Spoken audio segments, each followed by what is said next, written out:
Bitcoin crosses the $44,000 level after this week's crypto rally. Russia might let businesses buy oil with Bitcoin. And Bitcoin actually is providing kind of cues for the S&P 500. We saw its corrective phase late last year ensue before the corrective phase in the S&P 500. In Big Ideas, we describe this by using the term revolutions. There are 3 revolutions taking place simultaneously right now.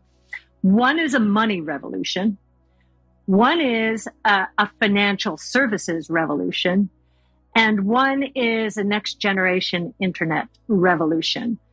So on the money revolution, Bitcoin and Ether to some extent, but Bitcoin, surely it is the most secure network out there, is the first, and each one of these words is really important. The first global, private, decentralized monetary system ever invented. And it is going to have profound ramifications. Just ask the people in El Salvador. And recently, President Bukele of El Salvador had a conversation with President Erdogan of Turkey because they are going through a currency crisis. And so I think the emerging markets are going to adopt this kind of monetary system increasingly because their own monetary systems, very dependent often on the dollar or on the euro or someone else who does not control the population. They would prefer not to be dependent on politicians. This doesn't involve politicians. So that's the monetary revolution. And we think that it's going to proliferate faster. Emerging markets are very interested, except for China, of course. They're interested in making the digital yuan the reserve currency of Asia. The second revolution is in the financial services industry. We do believe that DeFi, decentralized finance, is going to usurp the role of most financial services companies today. Most financial services companies are middlemen, and DeFi takes the middlemen out of the equation.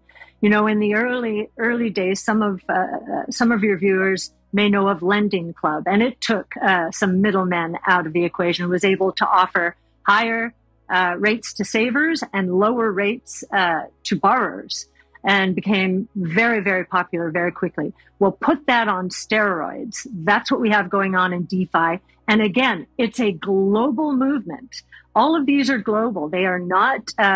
They're not being governed by any particular nationality. Now, regulators are now turning their sights on DeFi. My observation is that regulators want to protect the little guy, the average investor.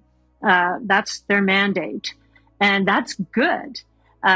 Prevent frauds and other such things. But regulators want to encourage innovation. So I think putting guardrails around is going to be a good thing for everyone.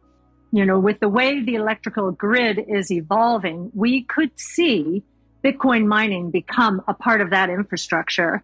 Here in St. Petersburg, for example, you know, we fill up our energy storage units quite easily because it's so sunny here.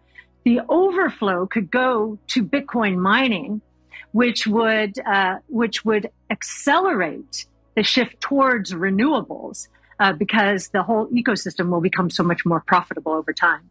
Well, I think China banning mining was very helpful in that regard. Yes. And so the U.S. was the biggest beneficiary of that. I think 34 or 5% of the mining now is taking place here in the United States.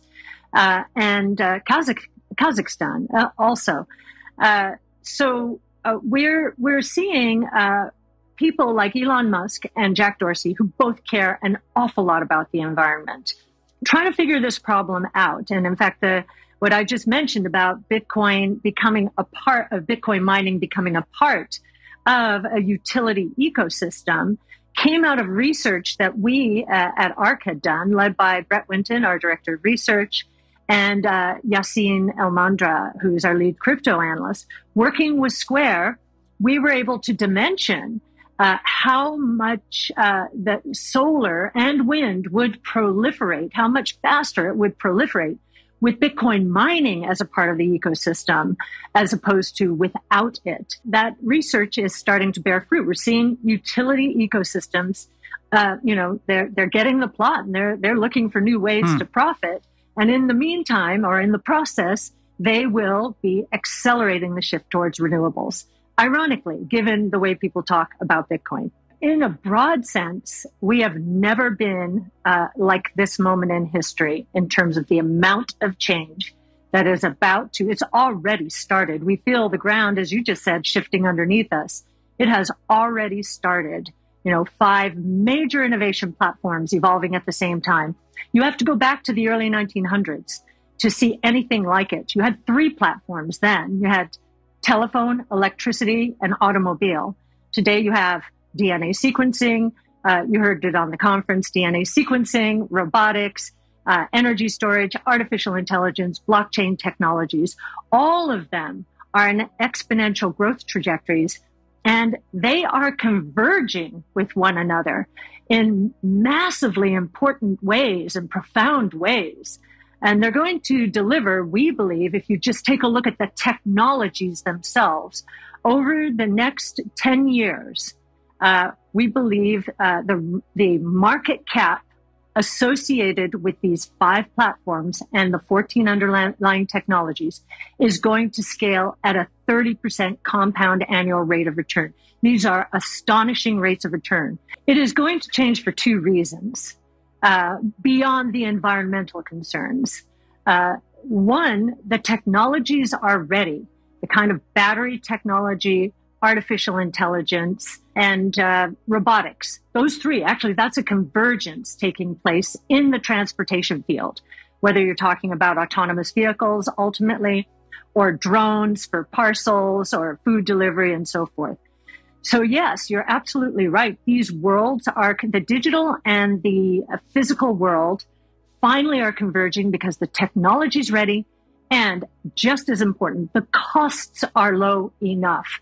The costs were prohibitively high before, especially when it came to electric vehicle sort of battery technology.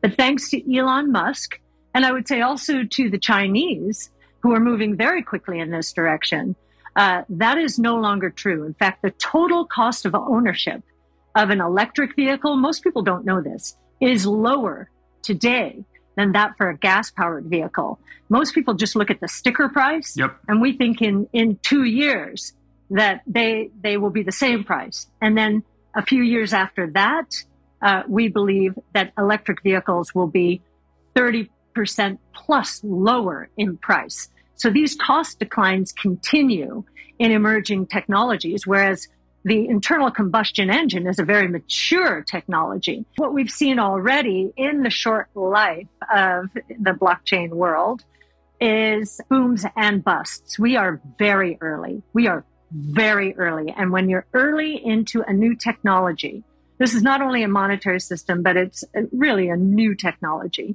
a new platform.